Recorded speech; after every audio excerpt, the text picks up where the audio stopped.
Hey, what's we that? We didn't talk about how we're starting this. Hey, we don't need to. This is our show. We can do whatever we want to. Woo! Welcome to episode 700. We haven't been canceled yet. Yay! 700 episodes. There's so much bass in these earbuds Oh. that while the countdown was going, I was like, I don't know if you saw. I saw you rocking out. I was jamming out because it's just like booch, booch, booch, booch. I had my little rave going on here. It's a good time. Yeah. So, Jeremy, we are recording right now, episode 7. How has this show been on for 7 years? What is going on? It's pretty insane. So you say 7 years. Do you remember the date? The actual date the first episode was released.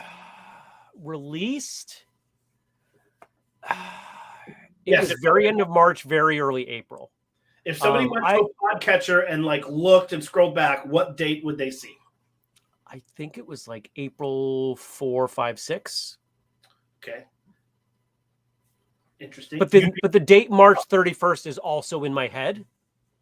And I'm not sure if that's when I uploaded them. Because I uploaded the first 3 at once. Yep, you are correct. So you would be wrong. If people want to take guesses, they can put it in the chat. A bunch of people are coming in here. Craig Warren, WrestleMania. Craig says this is like WrestleMania all over again. I've seen clips from WrestleMania 38. I don't know if that's a compliment. So a bunch of Whistlekick families here. We got Hey, Jenny. what's up, Jenny? Jenny's watching. And hello, and Tom. Hello to everyone else. Everybody. I don't know that I'm going to be able to keep up with everybody, but I think everyone needs to know that we're doing this very differently in the fact that you have asked me to full screen the output, right? So what I'm seeing, it's a little bit ahead of time, but it's exactly what everyone else is seeing. So as you do things behind the scenes, I won't know. I don't know who you're bringing on. I don't know what we're doing. I don't see the chat. I see nothing. I'm just here. I don't it's weird. I'm like, I don't, what do I do with my hands? What's going on, Stacy? So what are hands? Lots of people in the chat. This is great. So hey, Liz. No one has guessed on the date, but the actual first dates, the first episode came out, first 3 episodes, April 16th. It's later than I thought. Okay. But here's what's interesting. That's almost today. That's exactly what I was going to say. Today's April 11th. That's pretty cool. It's kind of cool. It really is. So I have another question for you. Okay. We've done I'm going to say we a lot for the audience. I have not done 700 episodes, but Whistlekick has done 700. But you are part of Whistlekick. Whistlekick is an entity. You are more than allowed to speak as Whistlekick. So we've done 700 episodes. Yeah. Which actually is not quite correct. That number is wrong. Do you know what the actual number is? How many podcast episodes you've actually released? 699. No. 704. What? Yep. Did I double number some of them? No. Well, Tony Blauer was 108 twice. With 2 parts? Yeah, 2 parts. Each one was a separate podcast episode. Mm-hmm. You also did bonus ones labeled 001 and 002. That's right. For the pandemic stuff. Yeah. And there were 2 others as well. One of them was on the fight conditioning program. It was a bonus episode. So we actually now are you remembering the episode that we didn't do because we skipped one number? I think it was 259. That was 268. But you released a 5-minute discussion about why you were not releasing one. So that counts as an episode, according to podcast catchers. So you actually have 704 episodes. What about all the ones we recorded that haven't come out yet? which is a bunch. That's fair. So here's my question for you. Before we bring on some of our fun guests, okay. How many of your first? 6. Okay, 6. Go. I don't know what's the rest of the question. Well, why don't you wait for me to finish? Because I wanted to be right. Well, maybe you will be right. How many of your first 10 interview episodes do you remember the names of? Hughesen, Glenn, Adam, Michelle. So far, so good.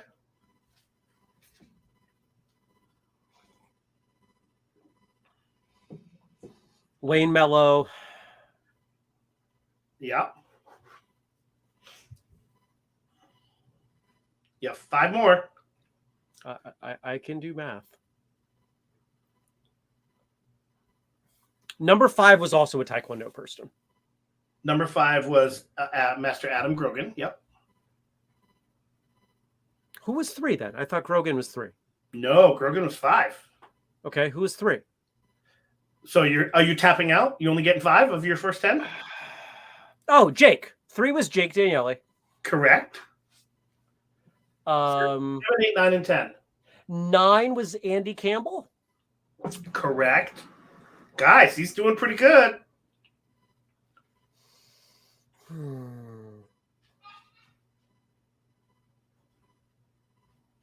Stacy's giving us a little do-dee-doo-doo-doo-doo-dee-doo. I might, like, if I'm going to get another one, it's going to take a while. It's probably too long and okay. Annoying to so number 7 was Master Liza Jost. Oh, okay. Okay. Yep. 8 was Eddie. I'm going to mispronounce. Oh, Eddie Andujar. That's it. Yep. And number 10, Master Brendan Goodall. I should remember him. Whoops. That's okay. I thought he was a few episodes later. Oh, look at this. Liz came through with the clutch. Number 10. Liz cheated. She didn't know that. Oh. She didn't know that. You don't know that she didn't know. I'm pretty sure. Who? Okay. If somebody else is memorizing our podcast and their guests better than I know them, we need to have a chat about your priorities in life. Okay. Or you have a very, very good memory and we need to find a way to make money with that. I'm with you. Either way. Yeah. Do you okay, Liz is coming clean. She did cheat. Yeah. Unsurprised. Yeah. Do you remember all of your milestone episodes? Like, what did you do for episode 100, 200, 300? Daniel interviewed me. 200 was live. 300 was more or less the same. One of them, was it 200 or 300 that we kind of did as a party and I drank a bunch? So 300, you had 2 guests on.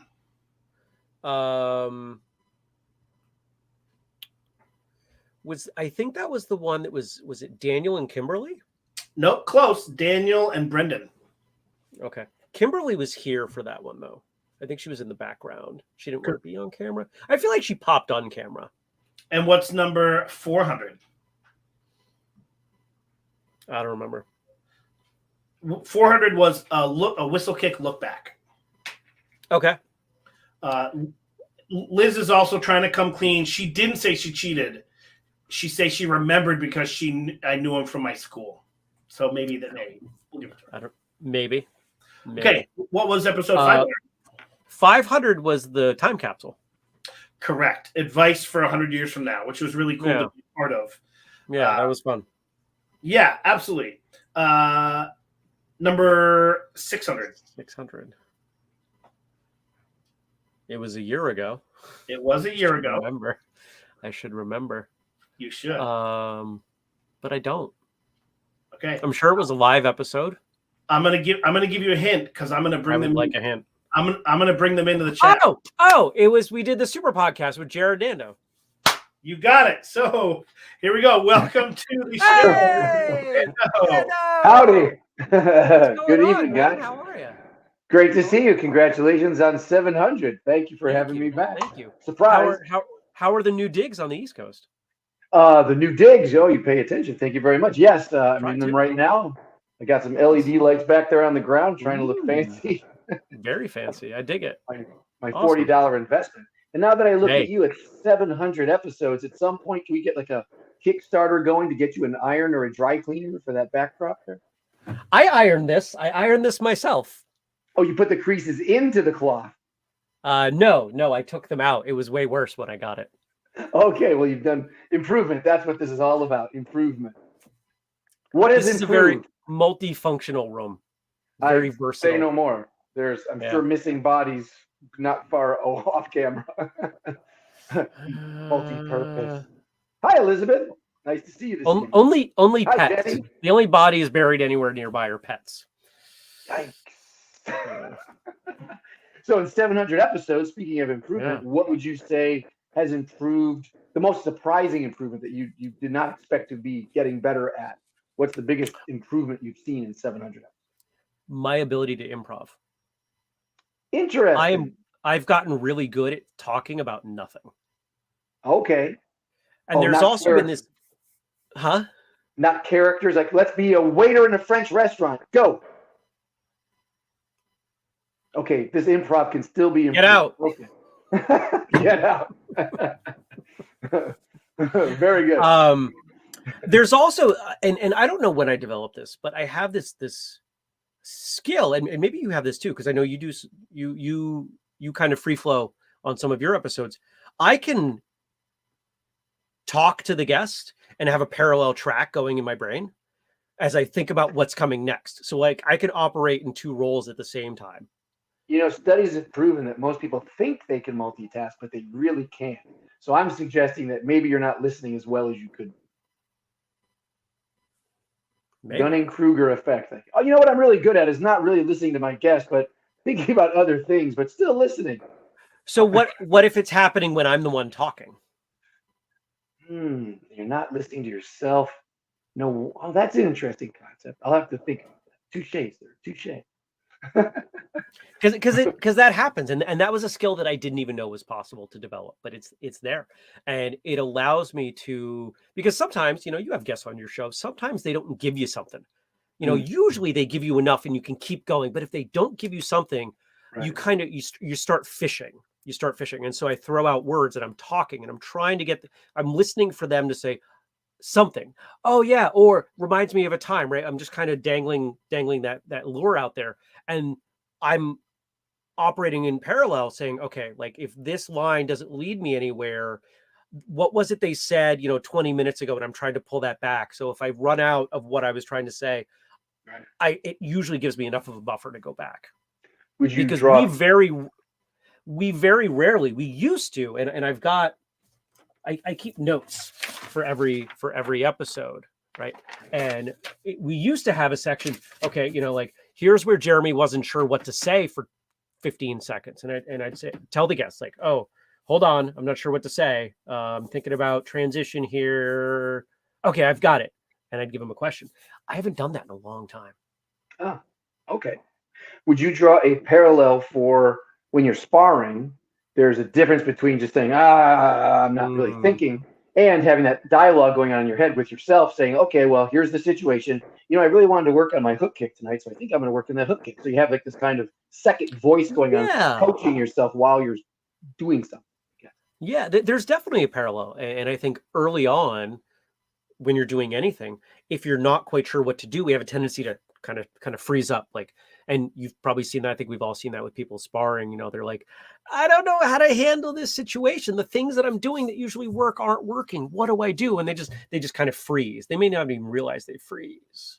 Right. But as you get better, you start, okay, I'm just going to throw some things, just keep people away from me. I'm going to throw a jab. I'm going to throw some kicks, whatever it is. And then you kind of get your bearings again. Same idea. Yeah, I'd say that's fair. So time for a question. Are you ready? I'm always ready. Heck yeah. Okay, I don't know what the question is. Let's do it. I don't either. Can you share a memory or a time a martial arts instructor made a significant impact on your life? Yes. Who's asking that question? Where does that come from? Andrew put it up for me to ask you. Oh, okay. So I would like to say the cheesy answer, which is pretty much every time. I mean, as a student, you are always should be in absorb mode. And sometimes it's what the teacher says and that changes something. Sometimes it's what you see the teacher doing that changes something. And that's not necessarily something good that they do. It could be something that you don't like what they do, Sure. So if you're in absorbing mode, I remember, like, for instance, I mean, a teacher can make a significant impact once by tripping. Like the teacher at a seminar, this is the big guy, and came in and kind of stumbled on his feet. And then you think, you have like these illusions like, no, the master's perfect. He doesn't trip.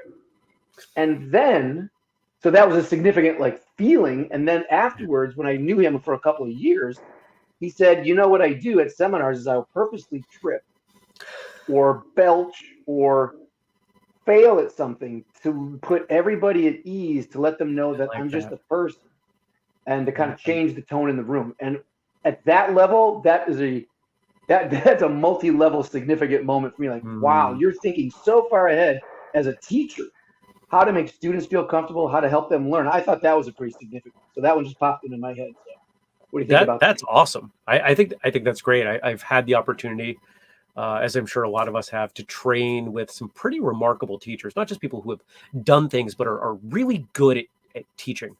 And I think the greater the perceived gap between where you are and where they are, the harder it is to make that investment in time and effort in training. How many times have we heard people on, day 1, 2, 10 say, oh, look how good that person is. I'm never going to be there.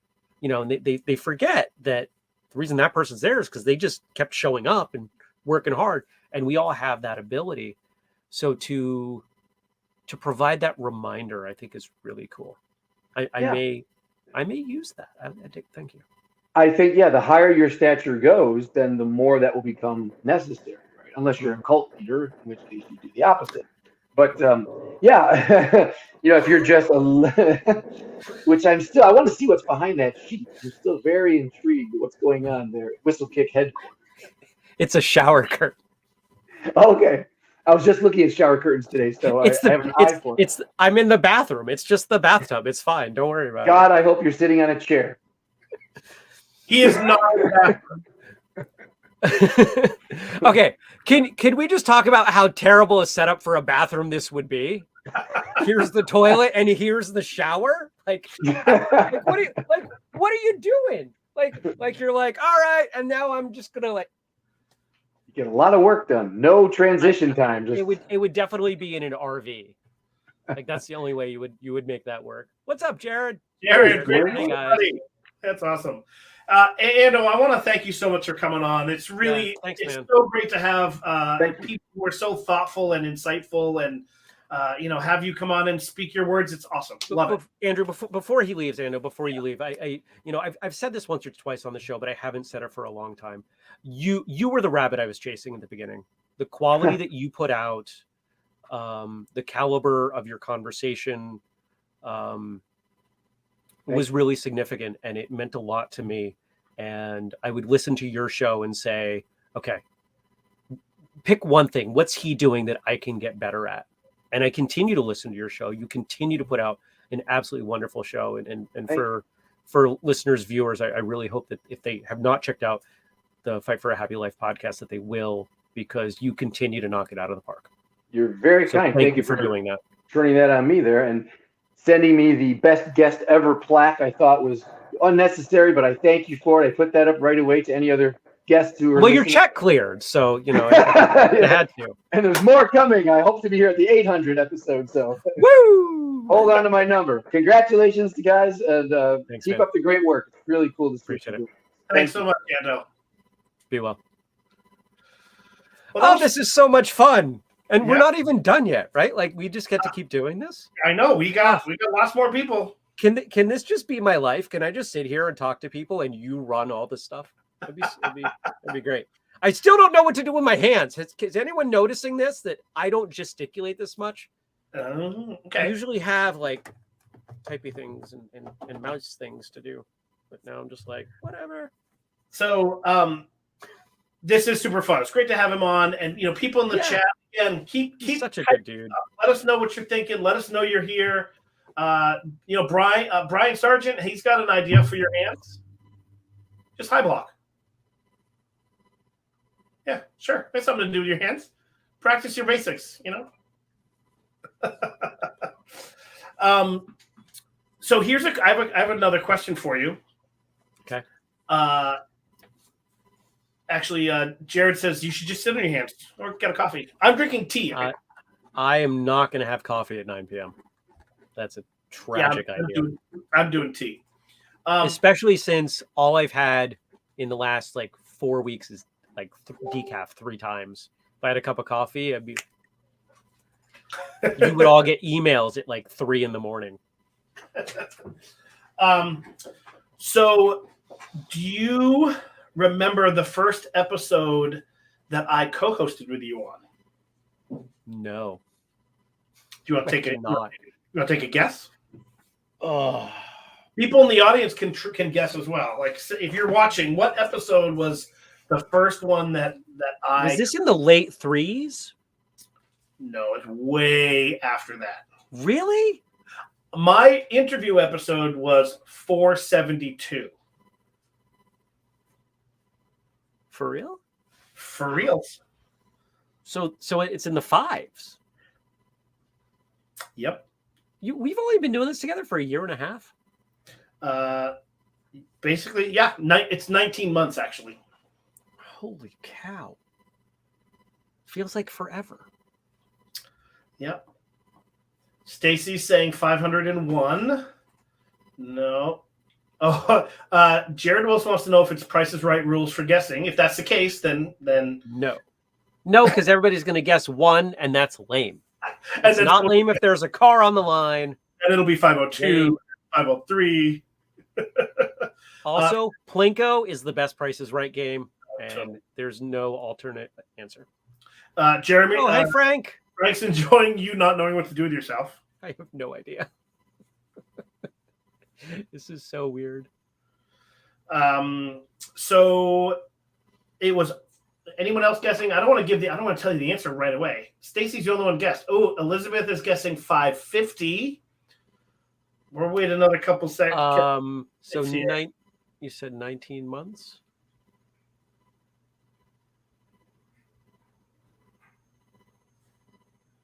That's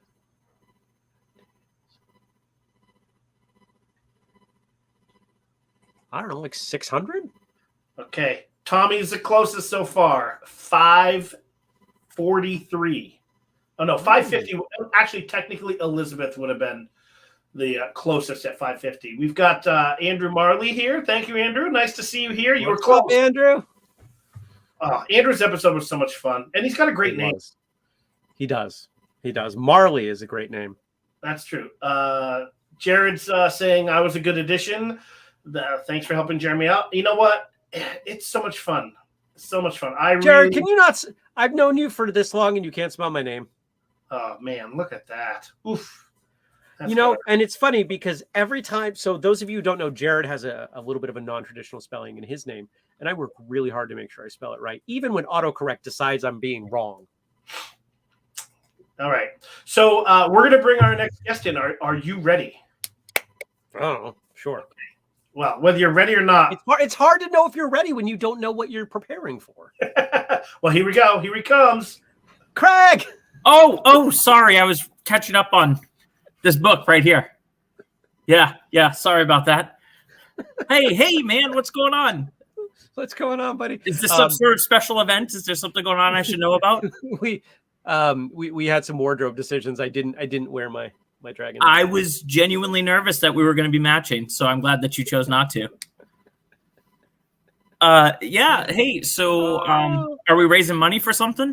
Is this a telethon? Sure.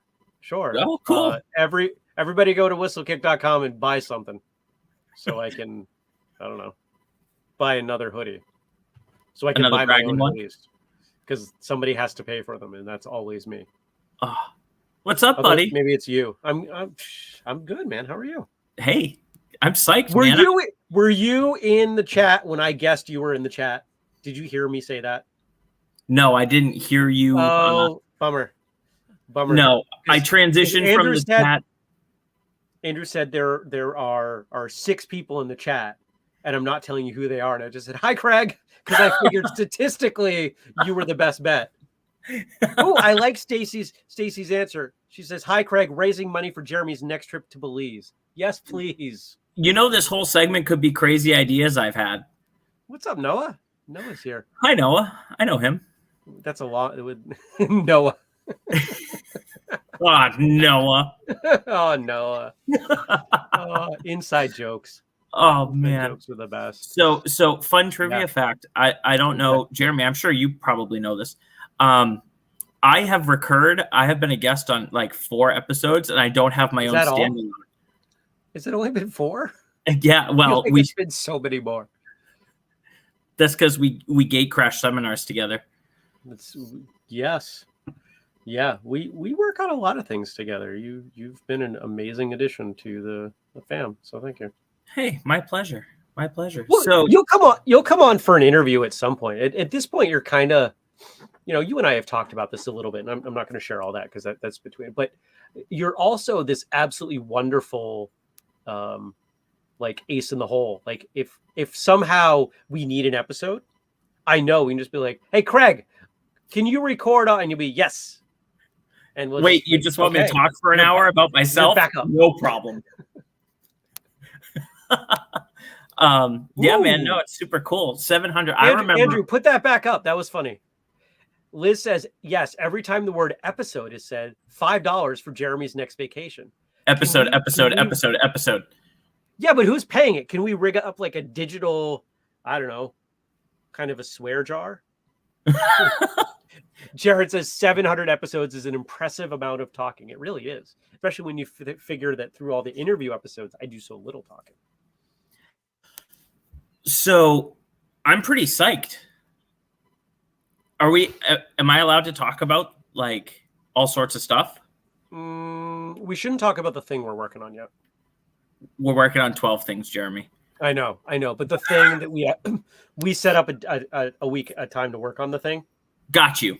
That we're not. Let's not talk about that thing. That needs to get rolled out like all at once, like because it's okay. Well, can we talk about the super exciting announcement about the free training day Northwest?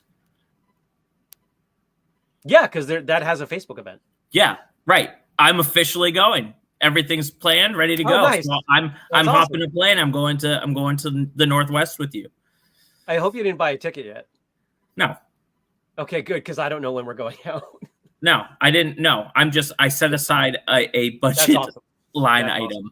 Awesome. For those of you who don't know, yes, our aim for this year is 3 free training days: November 12th in Keene, New Hampshire, October 22nd in the Portland, Oregon area, and there's another one that we are hoping to announce in the coming weeks. It is not final yet, but we're hoping to get there. And I'm planning on being at all of them.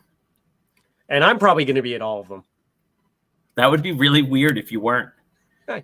We will get to a point where I'm not at one of them because 3 this year, and I'm pushing for 6 next year. I want 6 free training days next year. Andrew, that means that there might be every other month. Andrew, that means there might be a chance that we're unsupervised at a free training day. So break out your Bruce Lee costume. You two are not allowed to go anywhere together without me. Absolutely not. I'm ready. Okay, Craig, are you ready for your question? I'm nervous. Yeah, let's do this. Nervous? Why are you nervous? I don't know. Craig, what's your earliest memory of whistle kick? Oh. Hold on. Before you answer, because I kind of know this.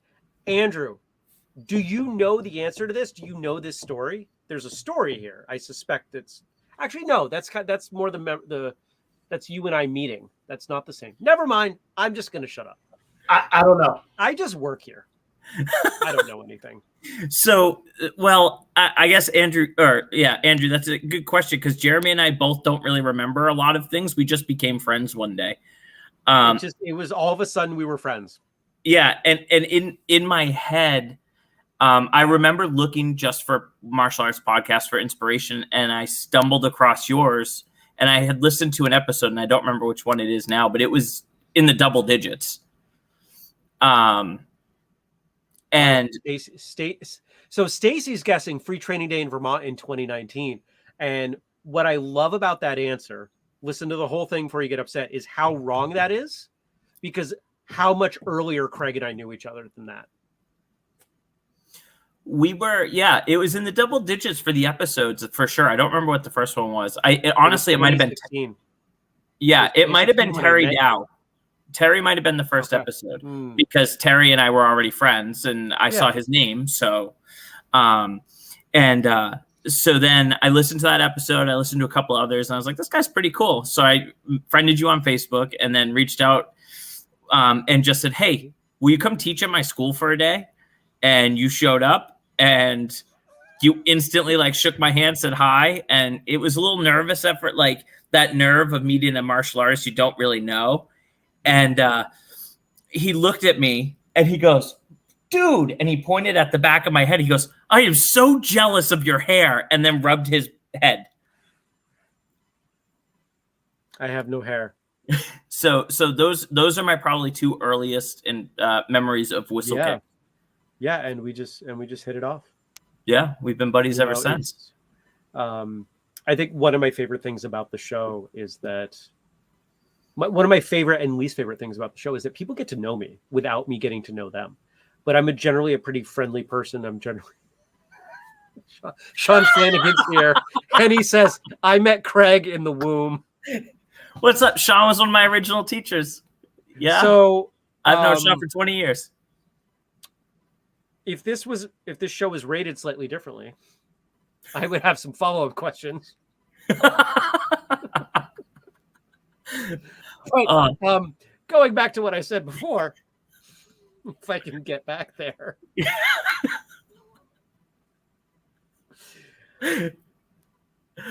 Because I'm generally a pretty friendly, outgoing,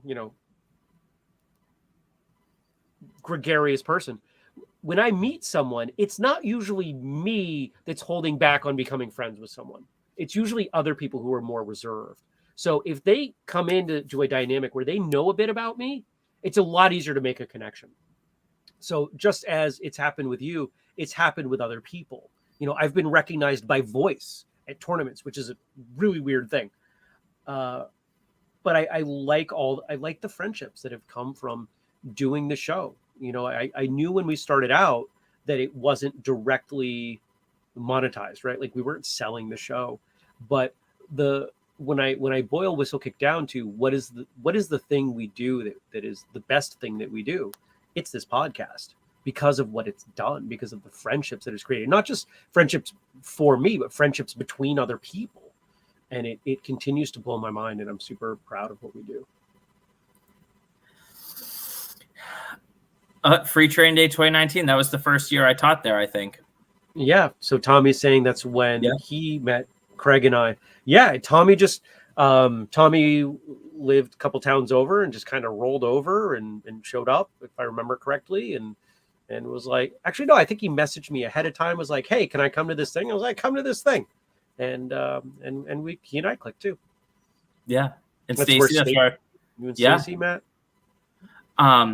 I think one of my favorite stories about how the Whistle Kick friendship and community developed, right, was the last Free Training Day when a lot of us hadn't seen each other. Yeah. And 2021. or Justin was there, Gabe and Jenny were there. Like there were people whom we had talked to on the show or met, and boom, like instantly there was just hugs. There were so many hugs. I hugged people I didn't even know. Yeah. And Sean says, "I love the friendship that you guys have. It's one of the best things about the martial arts. Some of my best lifelong friendships I owe to the martial arts. Keep up the great workers." Thank you. And absolutely, completely agree. And if we think about, most of you know my feelings on what martial arts is, and to me, martial arts is primarily personal development through the lens of combat. And what is more personally developing or personally developmental than being around quality, like-minded people that help you elevate your standing, that help you become a better version of yourself. Gourmet hugs. Stacy says, so many gourmet hugs, not just the Italian side hug.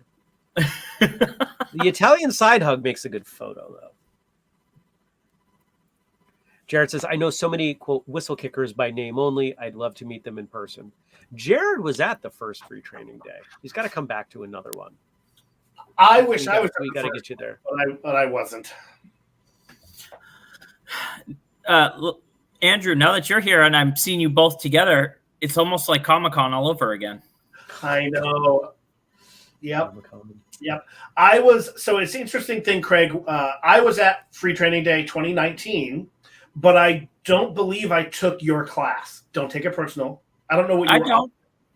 I was opposite Freddie. I was opposite Freddie, and I wanted to take Freddie's class. You messaged me, and you're like, "Come on!"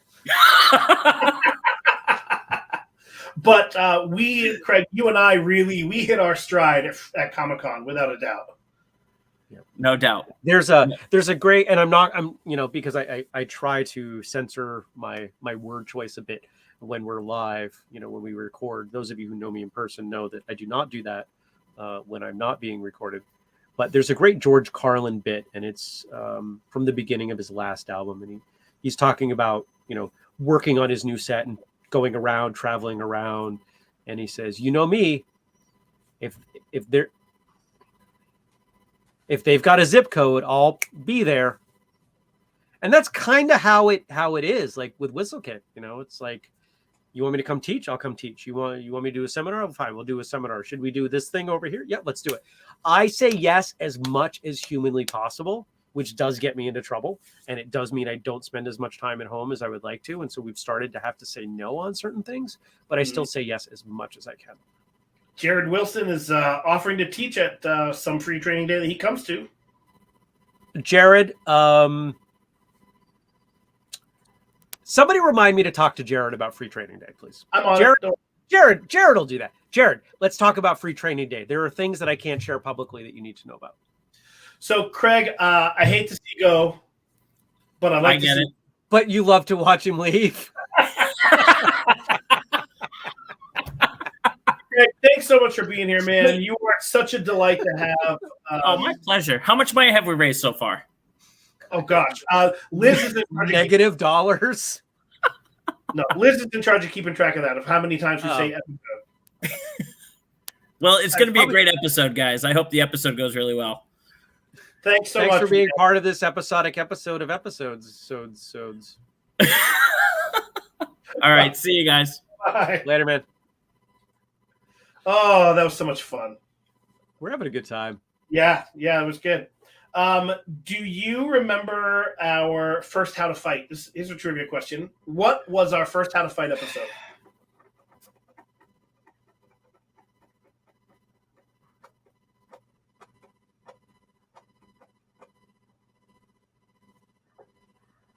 Was it the one we did with Craig? Nope. I feel like that was the second one we did. Yep. It wasn't Greg. It wasn't Gene. Nope.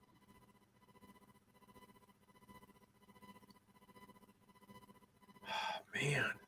This I'm embarrassed. I should remember this. People are guessing numbers. I didn't mean numbers, but it's funny. Liz is going a whole hog. Oh, maybe this is the amount of times we've said episode. I don't know.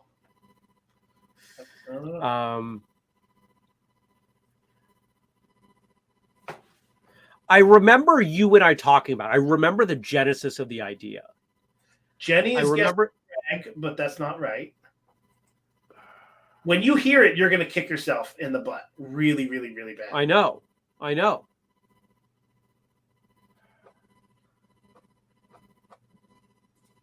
Oh, Jared's saying we should do best of the best, how to fight best of the best. But Jared, I'll tell you right now. Just turn it off. Jeremy's answer to how to fight best of the best would be learn any martial art because none of them do. No, you just turn it off and you take the VHS out because it doesn't even deserve to be on DVD. And you set it on fire. And that's how you do it. On that note, I'm going to bring on our next guest.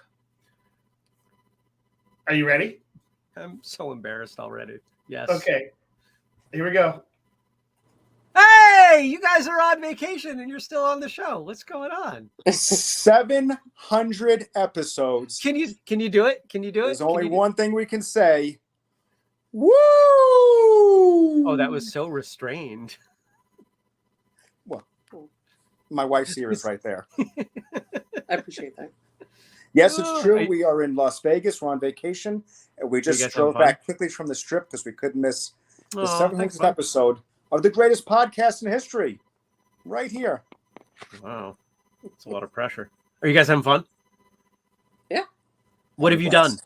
You done anything cool? What did we do? Tell them about tonight. We went to Hell's Kitchen. Nice.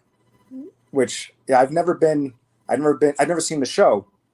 Yeah. But it's based on the TV show Hell's Kitchen. It was just a Is phenomenal that the one experience. with what's his face? Gordon Ramsay. Yeah, that guy. Yeah. Was he there? No. No. Oh. Was the food good? But There we, were pictures of him. we were there. Was the food good?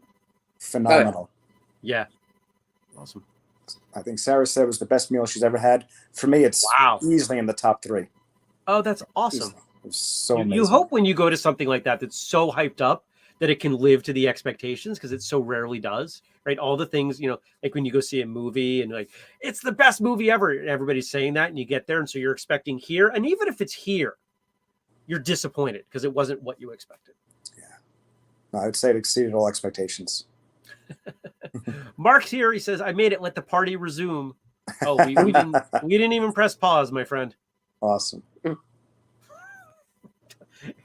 Yeah, so the reason we're he here is says- to talk about best of the best. How do we, Andrew, kick him out? Mute him. Okay. How can we be friends when you like the movie Best of the Best? But this is not the actual question. I love you that watched movie. it when you were younger and before good martial arts movies had been made. I enjoyed it. Still do. Still have it. I own a copy of it. We'll watch it together one time. It's not. So here's a question. Why do you still train?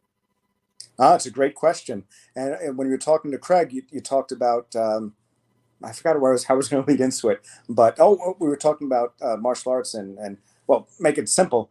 I mean, we owe our relationship to martial arts. That's how we met. You, Jeremy, were actually there the day we met in Wells, I was Maine, there. at John Graham's. I had nothing to do with it, but I was there. No, I didn't say, you two. No, I was present. You were present, but here we are. So why do we still train today? So I'll go first. You can answer. Yeah. So I mean, I'll go first. One, it just it makes us feel good, makes us feel strong, makes us. For me, I'm a little bit older. Makes me still feel young, but just love training. Love the way it makes my body feel. I love that Sarah and I can train together. You've been to our home, Jeremy, so you see our setup. We're able to train together, and then we have the upper gym and the lower gym, so to speak. Gives us a chance to do something that we enjoy together, and we motivate each other, and we're getting stronger together and staying strong together. And as we continue to grow old together, we'll grow old but strong at the same time. You'll always be older. I'll always be older. It's true. Just one. It's true. Mhm. Sarah, do you have anything to add? No, I 'Cause mean, you haven't been training it quite as long as Dennis, because you're not Well, as no. old as Dennis. So even if you had been, he would still be. So yeah, no, it's something I got into later in life compared to most, but wishing I did earlier, right? Because the people you meet and just the sense of accomplishment and feeling like part of something bigger. That's awesome. absolutely. Cool. But for me now, the biggest thing is that we get to do these things. We get to do it together, and it's a whole new. We've been together going on 4 years now, and being able to train together, it just added a whole new aspect to it. And it makes it so much even more enjoyable. And I'm in it over 40 years, and I've always loved it, but I love it even more now. So I've got a question, because you were both married prior to people who did not train, Right. and it's hard to compartmentalize these things, but do you feel that the additional context you have with each other by having trained together, does that give you extra tools to lean on in your marriage? It gives you a different understanding of your partner than you might have had otherwise. What do you think? Yeah, I think so. I mean, you kind of get each other a little more. You kind of like understand motivations behind things and kind of what drives someone. Yeah, no, it's the thing that linked us from the very beginning. Training is what linked us. When we just started talking as just acquaintances, as friends, a lot of our discussion was around martial arts training, around training. And here we are. We're on vacation, but very important to us. We get up, we go down to the gym, we train. We talk about where we're going to fit our training in over the next couple of days while we're on vacation. So it's something that links us, and it's important to us. We enjoy it together, and we enjoy it more because we're doing it together. Everything from the weightlifting to running to, of course, kicking and punching each other. And somebody just, as I'm saying, Jared said, "Love through kicking and punching each other." Yeah, absolutely. Absolutely. No, I couldn't have, and I've said this to the folks here on this episode before, and just in case whoever's keeping count, episode, and I was in episode 302 episode, just trying to run up the dollars there.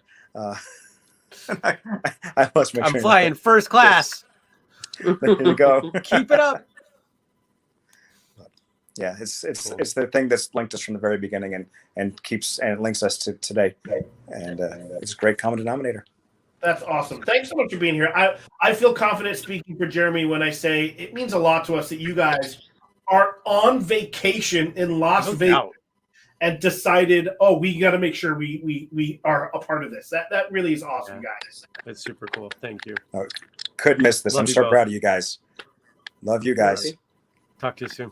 So go win lots of money. Yeah, we will. Bye. Oh, that was awesome. So much fun. I love those guys. Oh, how you doing? You're great, working hard on this. You're all over the place on the boards. Yeah, the boards. This is no big keyboard. Deal. Yeah. Easy peasy. Stacy can't wait to meet Sarah. You know what? I can't wait to meet Sarah. I've never met her officially. It seems like every time we have an event, her kids have like a big thing going. Gotcha. That's been the toughie. Yeah. But it'll happen. She'll be there. Yep. Awesome. So have you remembered who your first How to Fight was with? I stopped thinking because I assumed it. The way you set it up, I thought it was going to be the person who was coming on. Then I saw Dennis, and I was like, Dennis didn't do a How to Fight. Nope.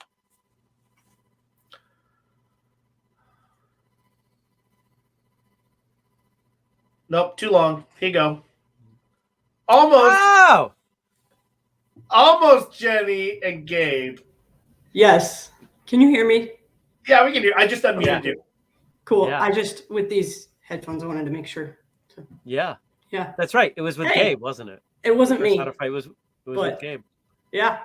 It was with Gabe. Because I said, who knows the live stuff and who do I like working with? So we did that. Yeah. How are you? What's going on? Good. Doing good. Today was a record day here.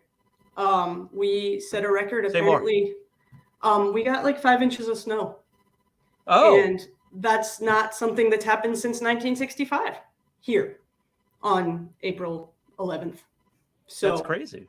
Yeah. Yes. I mean, Thursday it was about 80 degrees out. My kids were outside in swimsuits, and today they were out there in their snow gear. So it's been fun, but it's been crazy. So good times. Yeah. Yeah. So Gabe wanted to be here. He's really not feeling great. So yeah. That's okay. But he says hi and congratulations. Thank you. Thank you. You know, you guys have been a big part of this. You know, just the support, the energy, just the love. You know, we talked earlier about how I physically met you in person less than 6 months ago. Yeah. And at no point did it feel like I'm meeting someone for the first time. Totally. It was, oh, now we finally get to close this loop. Free Training Day felt like a reunion, even though we'd never met anyone in person. We were like, yes. And that was a feeling that a lot of people had. And I think that might be a good way for us to describe it, because so many people leave that event. Oh, that's a fun idea. Jared, you're hired. Jared said, is there a whistle kick map with 700 pins with the location of all your guests? I'll start getting busy with pins. You're hired. That's awesome. I'm gonna mail. I think I have his address somewhere. I'm mailing him a map and pins and a deadline. That's fantastic. But so many of us, you know, I know I know what Free Training Day is going to be, and I still leave blown away. And people come in for the first time and they leave and they're like, "What just happened?" Because it's so hard to put into words. And I think you probably hit the nail on the head. You know, it's a reunion. It's a reunion with people you've never met. Yeah. And it's an honor. Like, we got to fly across the states, and it was funny to tell people about it. They're like, "You're going where now? And who are you going to see?" It's like a bunch of people we haven't technically met. But we came back and we were like, no, it was seriously like going to spend the weekend with some close friends. And that's exactly how we feel. So it's an honor. And that's why we're doing one with you guys. I know. That's so exciting. I'm really, really excited about that. I'm so pumped. And you know, what I'm curious of, and I don't know which way I'm hoping for, because you could look at either way as a win. Are the people from the Northeast going to outnumber the people in your area at your event in Portland? Like, everybody's going to fly out and it's just going to be like, "Hello, we brought," because there are so many people who have said, I'm going. What do you need? Yeah. I'm going. I'll be there.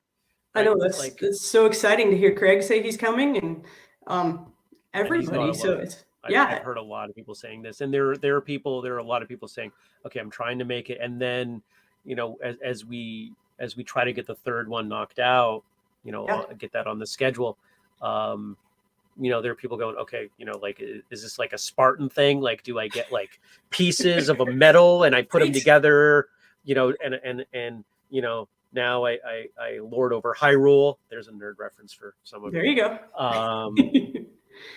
Yeah. No, that'd be awesome. I think it'd be super cool if it was like half and half, right? It very well may be. Yeah.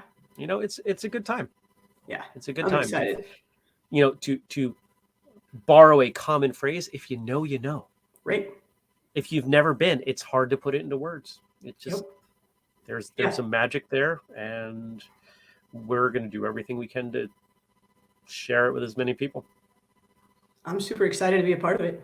So hopefully we get some people at your Free Training Day, and you're collectively, you and Gabe, that somebody who lives, you know, like out there somewhere, but far enough away, and like they become number 4, right? So like, yes, because I want 6 for 2023.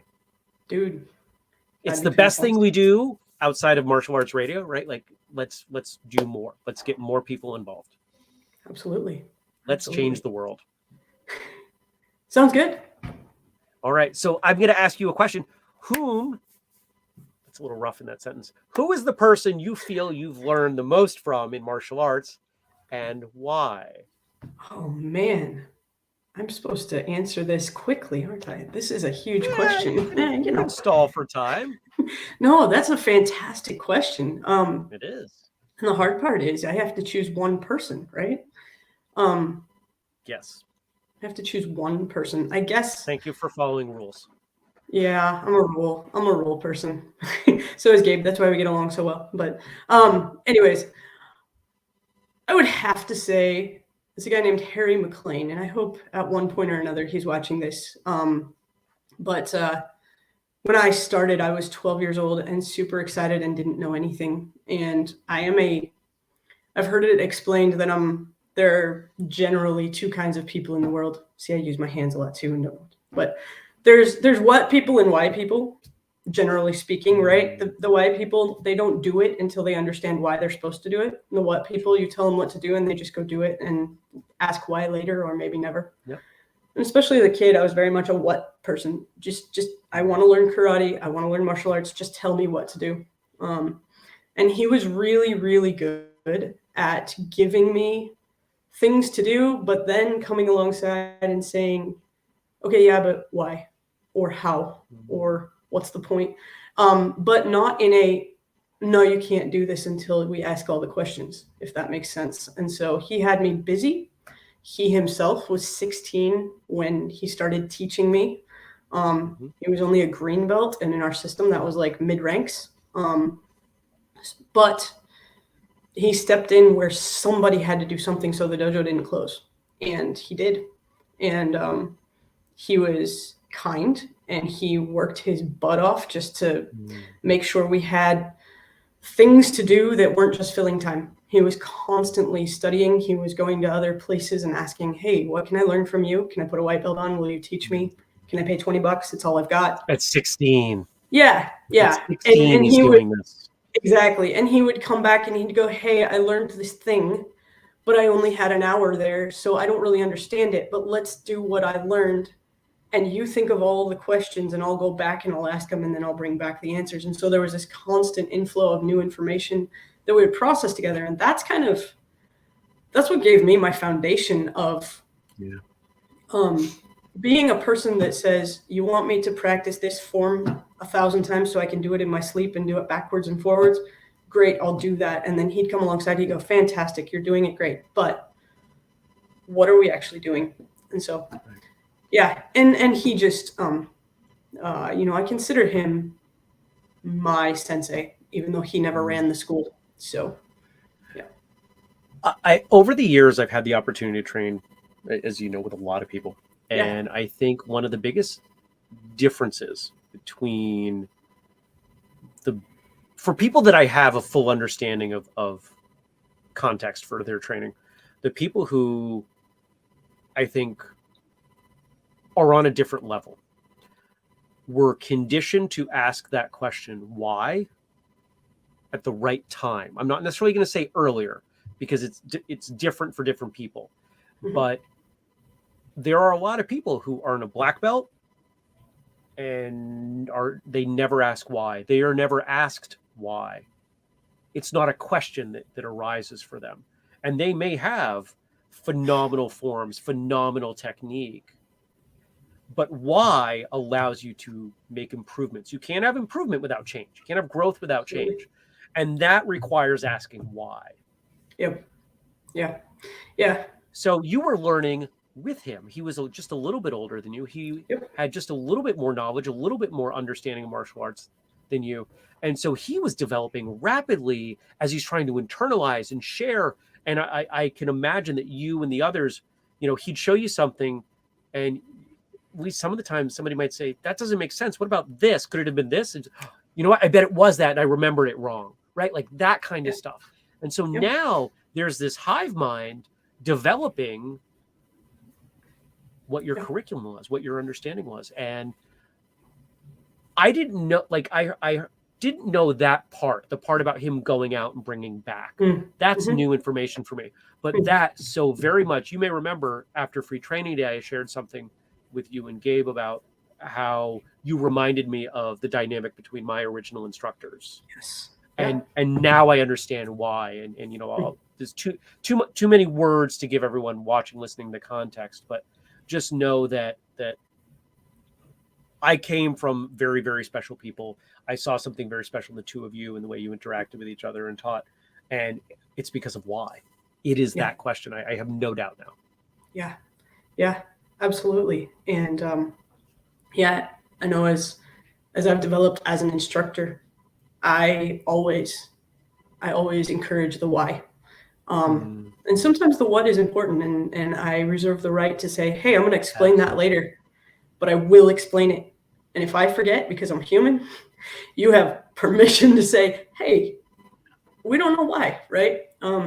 But to get those discussions and those thoughts going, because, he was the one who I remember, he was a big guy, and I've never been that big, but I remember him grabbing me by the gi and just saying, okay, here's how we've trained, but you're not going to be wearing a gi. If you're not going to be wearing a uniform, right? Nobody's going to grab the lapel of your uniform and wait for you to do something, right? My turn, now your turn. It's not the way the real world works. And I remember him putting on some construction. He worked construction sites, and he put on his boots and stomped out there. And one day just grabbed me by the collar and just said, "This is what it's really going to feel like," you know?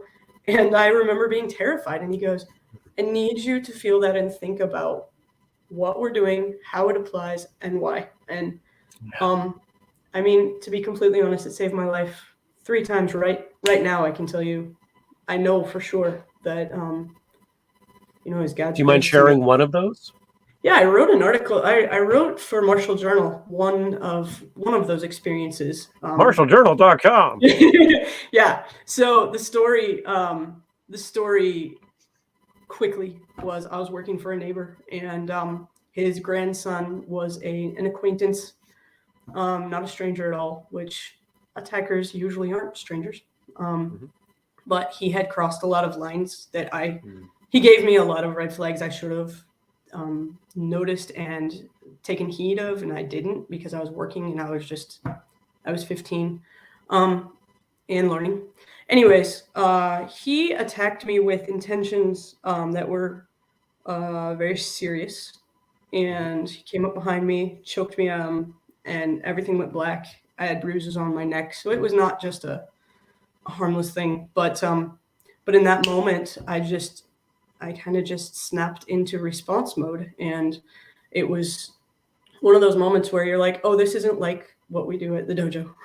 We've done these things 1,000 times, but this hurts, and I can't breathe, and I can't see, And so, but having been pushed by Harry, just a little further than a lot of people push, in training, and also just, his philosophy of, okay, so it didn't work, do something different, figure out why, not, oh, well, that's the way we train, which I'd been told by other instructors, and so there's a balance there, but no, he was like, okay, it didn't work, so don't do it that way. And so that was one of the scenarios. I was able to leave unharmed. I mean, bruises heal, other things don't. And so, I was able to get out of there, and I was able to stay away and stay safe.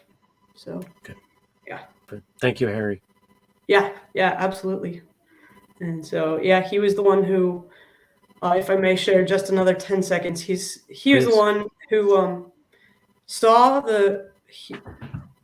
he saw the writing on the wall, as it were, that our dojo was closing. We were losing the lease, and my sensei had decided to pack up and move to another state.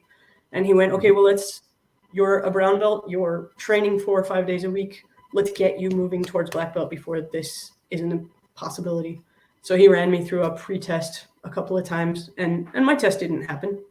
And that's okay.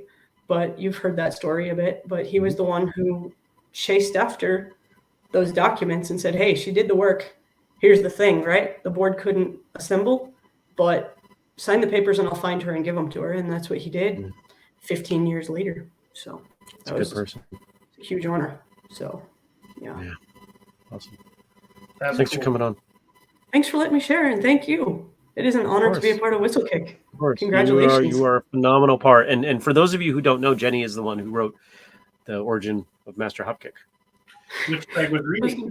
I was going to say, Craig, you have great taste in reading material. So yeah, and people, it really is a good book. You did a phenomenal job, Jenny. Other Jenny and I, there are 2 Jennys, and they spell their name the same way.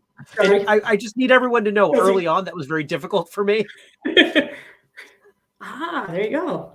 There it is. There it is. Yeah, it is a fun book. The marketing we put out, for all ages. It really is. Like, it's a fun, it's a very approachable book, but it's just because you're not a child doesn't mean you won't enjoy it, because you would, because I did. Awesome. Thank you. And working on books 2 and 3. So I heard. Yeah. I heard. Oh, and Liz is saying her son Vinny, the book is awesome. You need to write book number 2. She's working on it. Yeah. Stacy says I'm ready for book 2. Damn it. Stacy, come do some of my other come take over some other parts of my life so I can just sit and write. That would be amazing. Awesome. Thanks Careful what you wish for. Give our best. I will, most definitely. Give Gabe a hug for me. I'll talk to you guys. I will do it. Thank you guys. All right, Thanks guys. so much. Bye, Jenny. Good night. Oh, so much fun. I like this is the best. Thank you for doing this. Yeah. We were talking about the free training days. I'm going to share this message here from Jared. 3 training day is somewhere south, Nashville. I will say this, Jared, we want to do 6 free training days next year. We could do one in Nashville. We could. If you want to help set this up, we can make that happen. Jared would be a wonderful person to get one organized. So so that leaves 2 more. So if anybody out there in other parts of the country, I'd like to do one, probably somewhere in California. I'd like to do one somewhere probably in Texas, because I know where our audience is. But it doesn't have to be only 6, right? We've got a repeatable formula. Yeah, it's not a ton of work. Pretty awesome. So we've got one more guest to come on. Okay. However, let's do it. I have one more question for you. One more. Oh, Stacy says, I'd love to do that, but probably not Hawaii, because 1, money. Expensive. 2, those Kaju Kembo people are no joke. Yes, but if it's in Hawaii, we could probably get Ron Van Cleef to maybe help out. FTDH. That'd be pretty cool. Free training day, Belize. Bye. So I have one more question. Yeah. And it is, when or who was the first guest that you had back that was on the show twice? The first person to come on the second time. It is not our next guest coming on.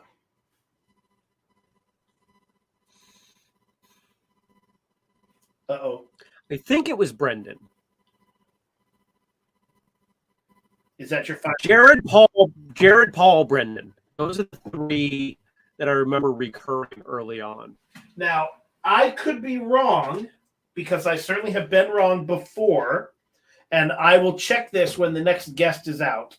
However, my quick research looked like Tanya Panizo. So Tanya was episode 38. And then was also episode on 71. I would have sworn Brendan was on before 171. There's an episode called Conversations with Master Brendan Goodall. I think we recorded in the car. When was that one? I'll look that up. But Tanya's was 71, not 171. Oh, 71. Okay. All right. Then that doesn't surprise me. Okay. So I'm going to research this while your next guest comes on. And they're about to call right now. Are you ready? Let's do it. Okay. Boom. Hey, guys. I get to see you. Hey, Matty. We're wearing the same shirt. You know what? She planned it. I did not. So we started this morning with that amazing meeting, and I think that brain chemistry just led to this. What do you know? Yeah, because I was definitely not wearing a t-shirt at that point. I was just wearing the hoodie from First Cup. I hadn't put on real clothes yet.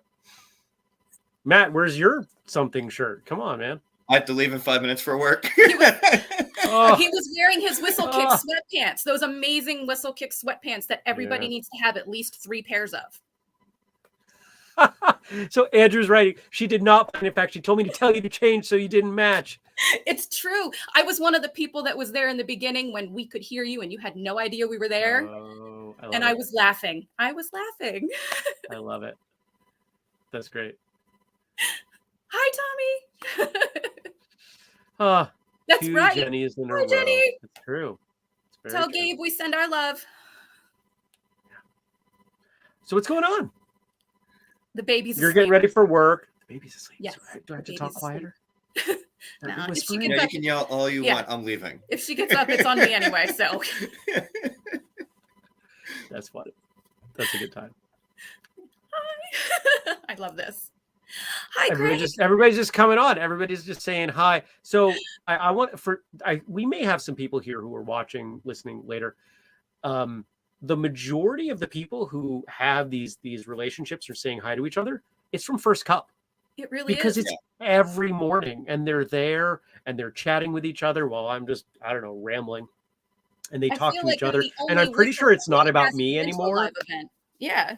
I'm just gonna like put a cardboard cutout on the couch and just hit go and go back to sleep. And they'll No, it's still not the be same. there and they'll still talk to each other. We would. It wouldn't be the same, but we would. No, might be better. It might be better. You don't know. We should We try had a it. great chat when you were on the plane that one morning. So I saw there was a group chat. They made a group chat. Yeah. First Cup mornings at 6:30. 6:30 Eastern. So come by. Cool. So the time was the time you were there, we made a group chat without you. Yeah. Well, I am often left out. There's literally been a team social event that I was not included in. Yeah. At least one. Not intentionally. They forgot about me.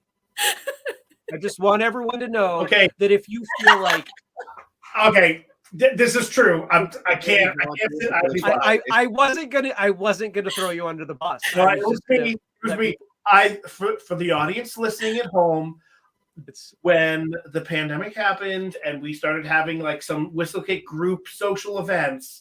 I had a thread without Jeremy because I didn't want to bug him about stuff. And then we had a thread with everybody and Jeremy. And I planned one of them accidentally on the thread that did not have Jeremy. So we all showed up and wondered, where the heck is Jeremy? And he never showed up. And it's because I forgot to make sure he was included. So fun fact, my water bottle right here blocks my Wi-Fi signal. Just figured that out. Apparently putting it right there is just too much for my computer. So Andrew messages me after this social gathering. Why didn't you come to the thing? And I was like, what thing? He's like, the thing. We had this thing. And I was like, oh, what are you talking about? I wasn't invited. He's like, sure you weren't. I was like, when? How? Where? A couple minutes passed. He's like, oh, I forgot to include you on the group chat. Whoops. Yep. So I share that only to say, for those of you out there, if you feel like, sometimes you feel left out. We all feel left out from time to time. Sometimes we feel like we're not included, especially among groups that we feel really should make an effort to include us. I was left out of my own company's social events. So I win. Class will take over.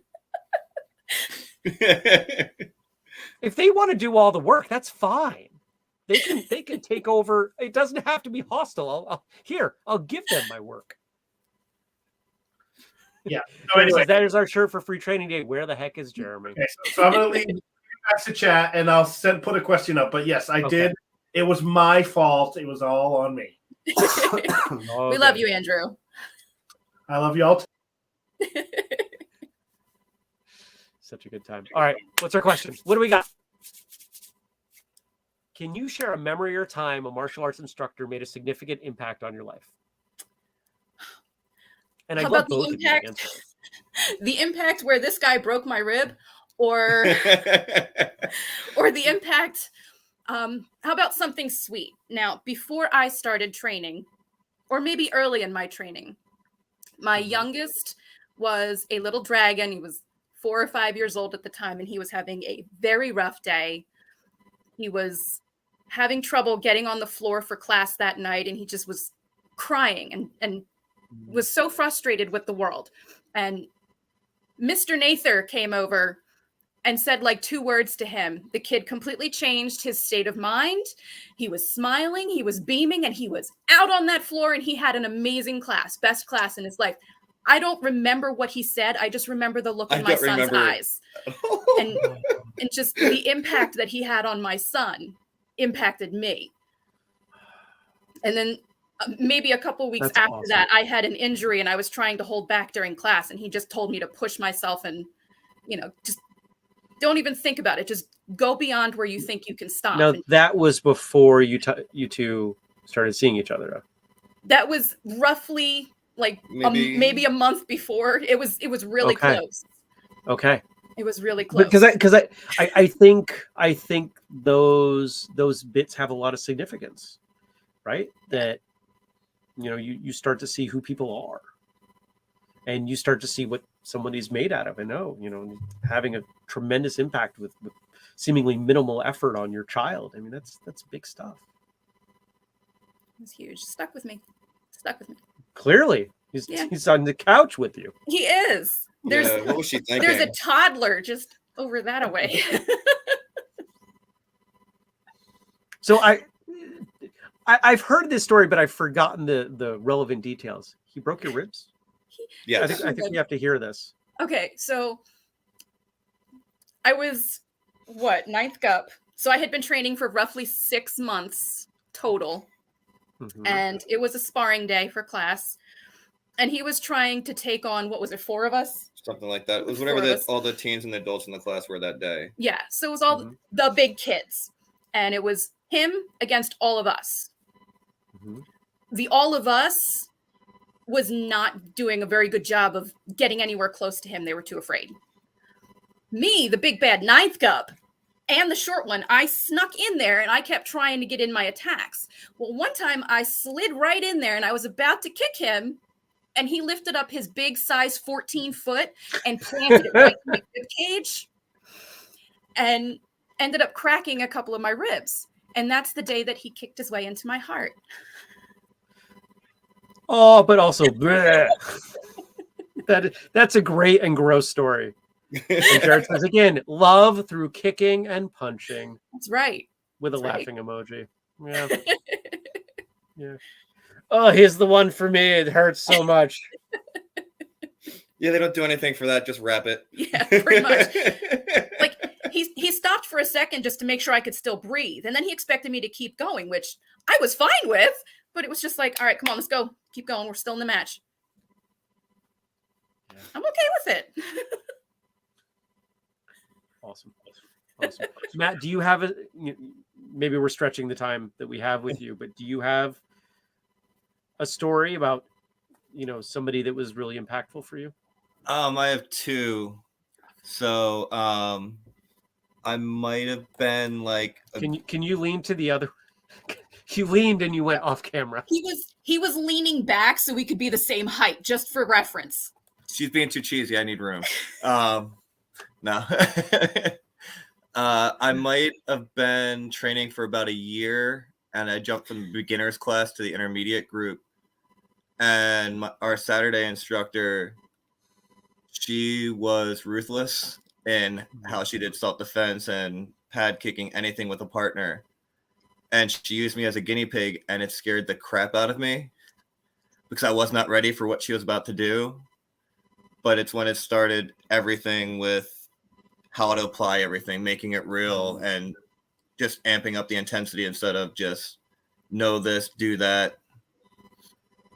So it took a hard approach because I was at the same time I started trying to assist and learn how to teach. So it made it real for you is what it sounds like. Yeah, it made it very real. And I think it played a lot into how I became an instructor and how I am now as an instructor. I still reference her when I teach class. It's been almost 20 years.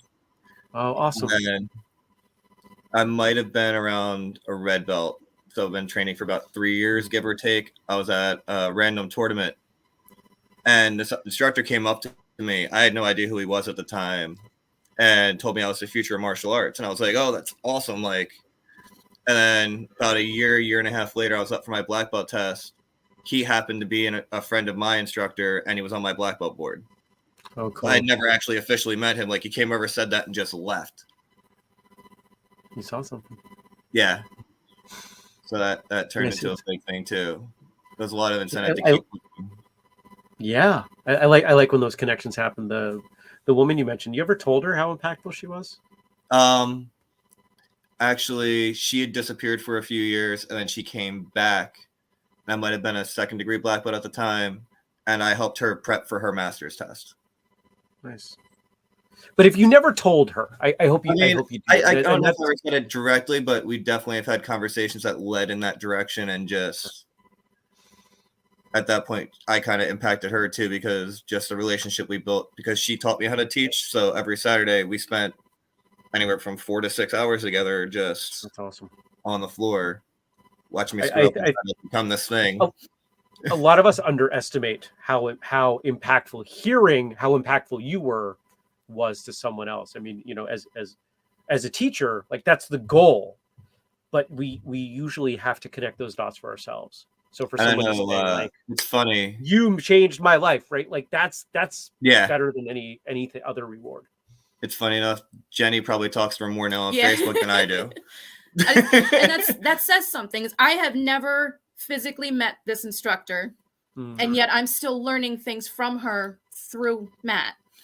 So I have this relationship with her indirectly, so I'm still able to thank her for things too. It's awesome.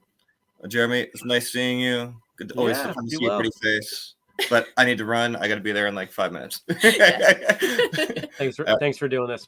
Appreciate it. Thanks for coming on, man. Thanks so much. Oh, we were on camera. I'm sorry. I don't care. I'm far from shy. Awesome. So a lot of what's that? Hi, Andrew. Hello again. Oh, hello. So a lot of people are loving the couples together. Dennis Campbell, stick together, and Jenny, while Matt was talking, was like, "You got that right." Yeah. She's multitasking. She's good, man. You don't even know. I'm trying. You don't even know. Couples that kick together, stick together. We should put that on a shirt. Just don't go after me when I'm taking notes. That's all. Somebody remind me. We'll make a shirt design with that. Oh boy! Right after you make the shirt that says John, Woo John, Woo John. Yeah, I'm waiting for it. That's a first cup thing.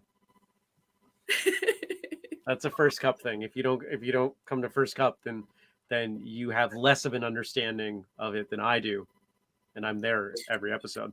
And a reminder for people: you don't have to come to first cup at 6:30. I listen every morning at like 7:30. Yeah, it's there. Yeah. It's there. We just do them, and you can watch or listen, but they're fun. We have a good time.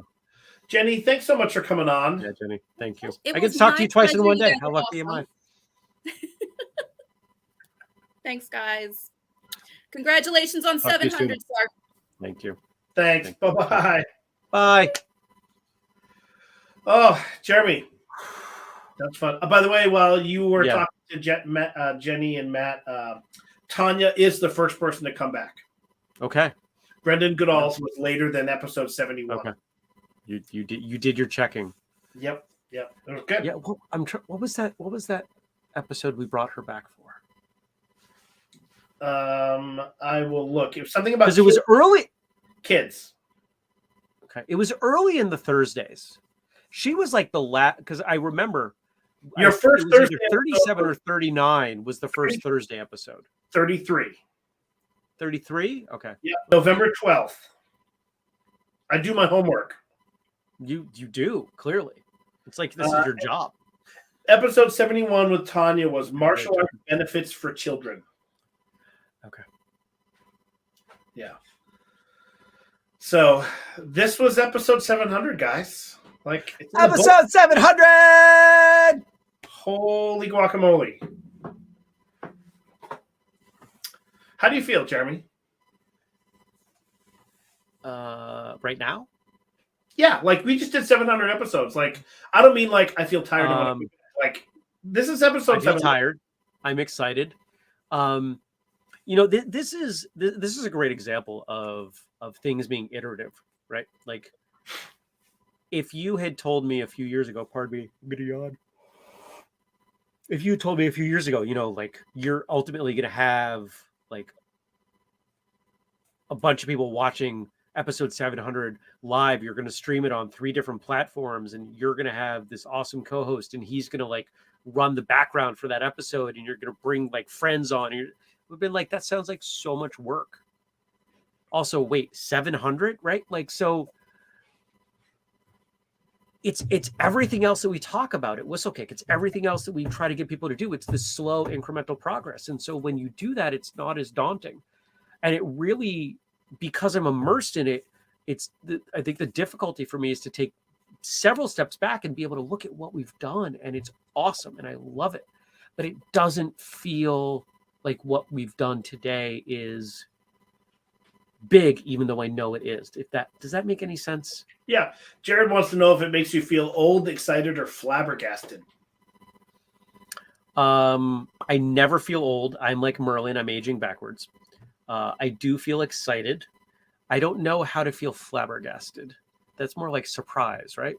I don't feel flabbergasted. Okay. I feel I'm honored. Like as I'm proud of what we've done, but I'm more so honored that the things that we do, like the show, mean enough to people that, I've been watching the numbers in the corner and they've been pretty consistent the entire time we've been doing this. Yeah. There are a bunch of people who've been sticking around for 90 minutes while we've done this show. And for quite a few of them, it's past their bedtime. And I know they're staying up late for this show. Like it's 10 o'clock. It's past my bedtime. But what we do means something to people. And that means a lot to me. Yeah. Dennis, so I think it's 700. The podcast just keeps getting better. We keep finding new ways. You and I talk about that a lot. Is like how do we make these little changes? I showed you this mic, right? So like we're going to start using this mic that I had when we do the Q&A episodes. Is that a huge deal? No, but we're constantly looking for these refinements at this point. And we're going to keep going, and we're just going to keep doing episodes because what we're doing is working. And how do you make it better without the repetitions? How do you get better at your technique if you're not going to class? How do you get better at sparring if you're not working with partners? 1% improvement is still improvement. Doesn't have to be fast. 1% every time becomes dramatic improvement. Yeah. Stacy's wants us to, here's to 1,000. Kelly's like, here's to 700 more. That would be 1,400. Okay. Let's just talk about 1,000. No, let's. Jeremy, don't worry about it. We're gonna move on. It's okay. Welcome to Whistle Kick Martial Arts Radio, episode 23,000. We gotta keep going. And we got 3 more guests. Just kidding. Oh man, that was almost not funny. This was fun. Thanks for doing this, man. Absolutely. We definitely want to let everybody out there know that they can support us, join us on Patreon, buy something from whistlekick.com, use the code podcast15, save yourself a couple of bucks. Who doesn't like to do that, right? You can, look at whistlekick.com/family, see everything you could possibly do for us to help out, as well as some exclusive stuff that you don't find anywhere else. Yeah. One of the cool things about Patreon, and they won't know this, but we had Ron Van Cleef on, which was have Ron Van Cleef on. Freaking amazing. Cow. Right. And he is like a big name, right? Mm-hmm. Tomorrow you're recording with another big name. Yeah. And like a name that when Andrew said, "Oh yeah, you're recording with," and I was like, "Wait, for real?" You were like, and I was like, "Yeah." And people in the Patreon don't know yet because I just set this up like Friday, but I suspect in your next email to Patreon subscribers, they will find out who this person is. It's a big deal. I thought I put it in last week. Did I not put it in last week? You might have. I don't remember. Because I think it was the. Yeah. I think it was the main update I did last week. But yeah, like it's the only place you find out like who's coming up. We reserve that for Patreon contributors. Starts at $2 a month. Yeah. So pretty cool.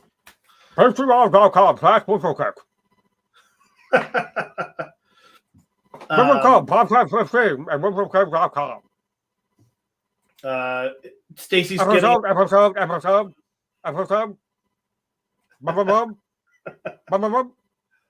Liz says, I remember you first talking about this dream years and years ago. You were the inspiration for me. You think it, dream it, make it happen one step at a time.